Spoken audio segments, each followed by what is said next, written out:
Hello friends, welcome to my channel.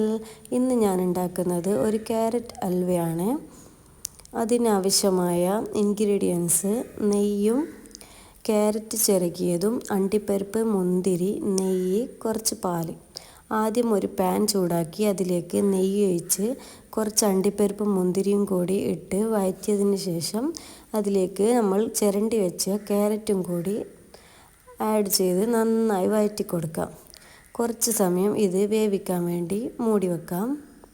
വളരെ എളുപ്പത്തിൽ തയ്യാറാക്കാൻ പറ്റുന്ന എന്നാൽ നല്ല ടേസ്റ്റിയുള്ള ഒരു ക്യാരറ്റ് ഹലുവയാണിത്. നന്നായി വഴറ്റിയ ശേഷം കുറച്ച് പഞ്ചസാരയും കൂടി ചേർക്കാം. കുട്ടികൾക്കെല്ലാം നല്ലോണം ഇഷ്ടമാവും. എന്നിട്ട് ഇതിലേക്ക് ആവശ്യത്തിന് പാൽ ചേർക്കാം. ഞാനിത് കുറച്ച് ലൂസായി ഉണ്ടാക്കുന്നത് കൊണ്ട് കുറച്ചധികം പാൽ ചേർത്തിട്ടുണ്ട്. ഇതാ നമ്മളുടെ ഹലുവ ഇതാ റെഡി ആയിരിക്കുന്നു. ആദ്യമായി കാണുന്നവരാണെങ്കിൽ പ്ലീസ് എൻ്റെ ചാനൽ ഒന്ന് സബ്സ്ക്രൈബ് ചെയ്ത് സപ്പോർട്ട് ചെയ്യണേ. Thanks for watching.